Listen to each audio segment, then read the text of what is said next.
to make this short video about this Javazon setup that I recently switched to, because if I'd explain it in text, it would be a huge wall of text, because it's really not that straightforward.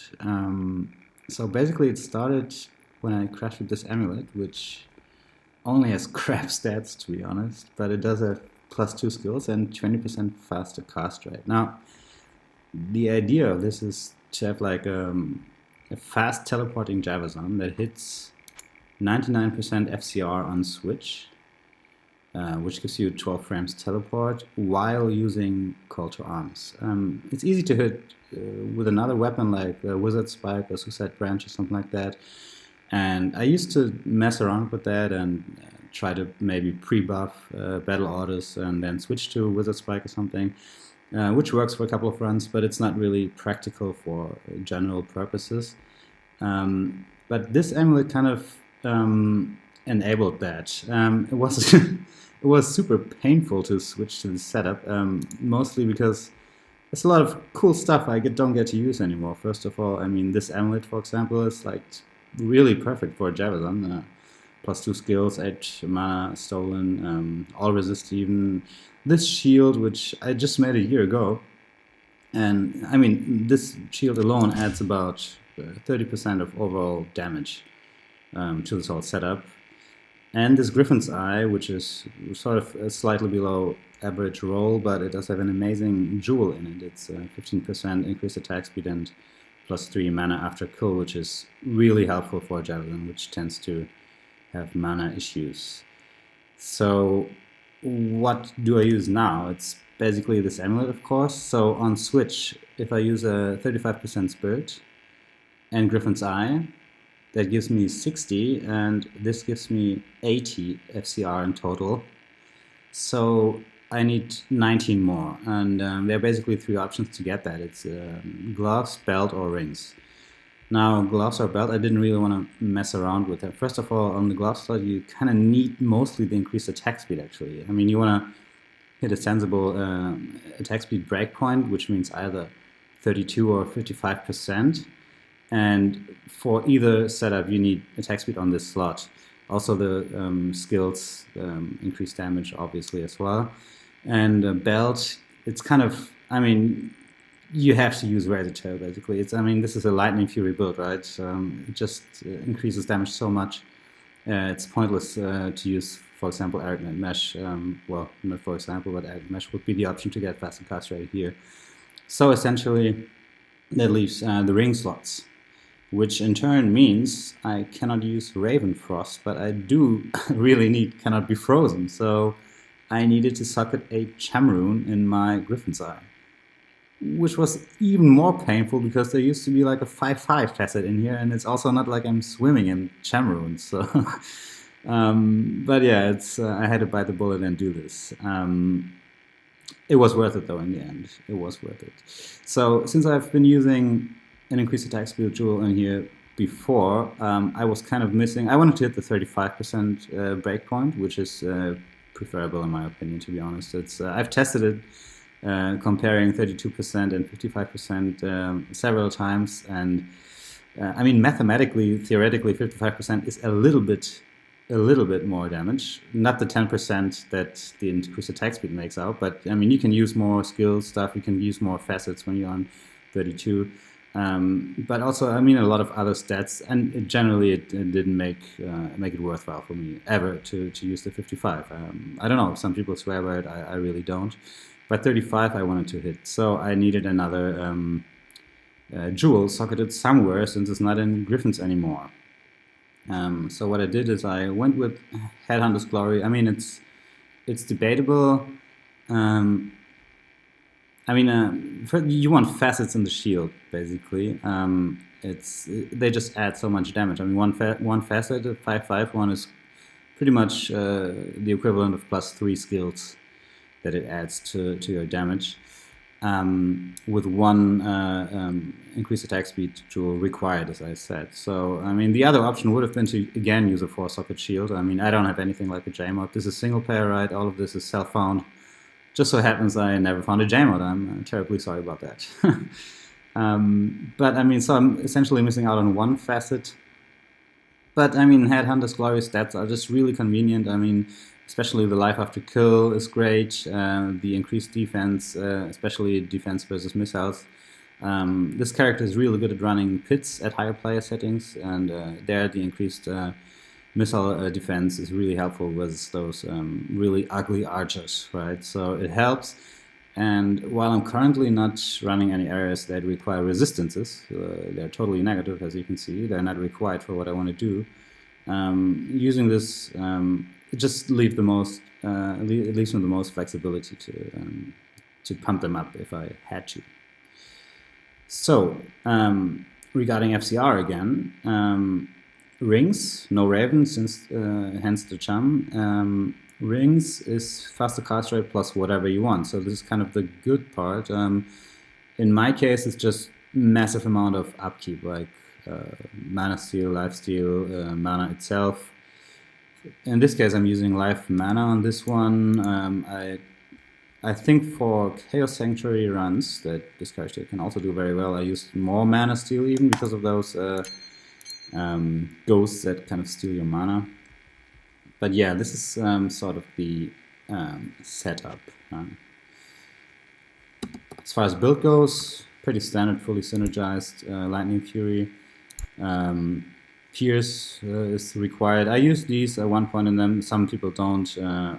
They save my ass quite often. I mean, this character is not as squishy as she might look. It's she can take a beating. She doesn't die that often, really. Even with negative resist, and even when like teleporting into millions of chaos, she's normally fine. But I do like to have these. As far as stat goes, just standard stuff. Strength for a Monarch. I thought about using an ethereal one, so it would save me 10 strength points. It's not really worth it in my opinion. I mean, it's gonna lose durability. I teleport quite a lot.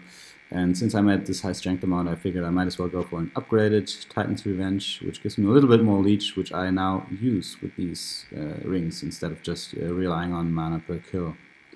And the rest goes to Vitality. Merc setup is super standard, Fortitude, Infinity, and Andariel's Visage. This one is probably my best one because it has this 15 attack speed plus fire resist jewel in it. Infinity, I do have a better base. I do have an Infinity and a Thresher as well. But I mean, for this character, it's really, the Merc is just about the aura. I mean, I usually, he can kill lightning immunes, right? But I mean, they're not worthwhile doing it, at least in the runs that I do. So it doesn't really make any difference. What I do want to say though is this is a Defiance Merc. It's not a Mind Merc, it's not a Holy Freeze Merc, because I think actually none of them really help that much. I mean, now that I'm using Leech instead of just mana per kill, Might is maybe more of an option, but he doesn't need Might himself to rely for the higher Leech, to rely on higher damage. It's not necessary, and Defiance is just so huge as far as the defense boost goes. I mean, this defense, 5,000, it will go up to about 25,000, I think. Like it increases, the combination of Fortitude and Defiance is a massive increase in survivability for the Merc. It's really amazing, and also for the Javelin itself. Defense is for the areas that you want to run with the Javazon, like cows, pits, Chaos Sanctuary. Defense is very helpful in that regard. So yeah, that's all about the Merc. So just quickly going through the rest of the gear, it's Enigma obviously, otherwise this whole thing would be very different. Silkweaves, I think that just the most utility you can get from this slot. Mana per kill is huge, really. Defense versus missiles, again, helpful in pits. As far as inventory goes, using all the skillers that I have a couple more, but they're naked. I only have 2 with life, and they rolled terribly, whatever. Fast hit recovery is actually another topic. So I'm hitting on Switch. I do hit from Spirit and those charms. I hit the 86% FHR breakpoint, which is actually not insignificant. I mean, when you're teleporting, you're not, even though this is really much smoother teleporting than 68, it feels really nice, but you're still not a Sorc, obviously, or a Barbarian. And the combination of both faster cast, 99% faster cast rate, And 86% FHR really makes for a nice experience. So I'm using these as secondary stats since I don't have too many lifers. And then one naked one and one with gold. Well, two with gold. Yoo-hoo! Using life small charms, all my 20 lifers and those especially the secondary mods like resists are in use on other characters. This one doesn't need it. So that's basically it. I'll just show a couple of runs and then leave it at that. Thanks, bye.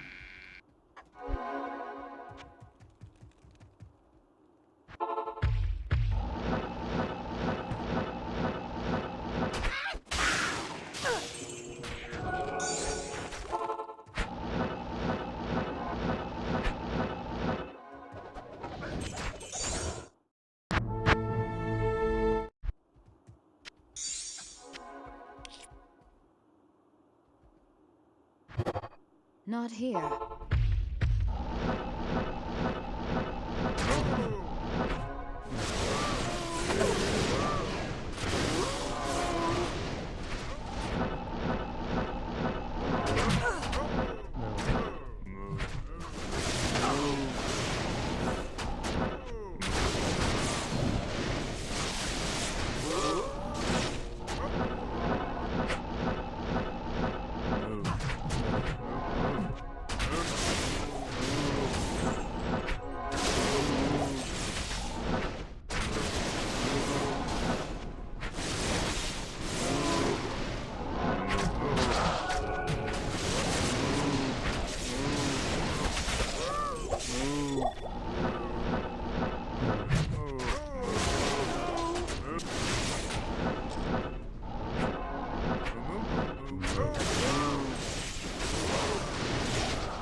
So, just to wrap it up, those maps were not like really optimized in any way or anything. It's just to give you a basic idea of what I was going for with this setup.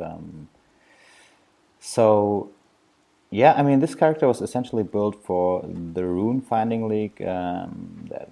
It's kind of a fun rune finding tournament on the single player forum. So it had basically cows in mind, hence the cow run first, but it's also good for pits and chaos runs as it is right now, and can be adjusted quite easily, I think, for stuff like Willstone Keep or anything. So yeah, just to give you a basic idea.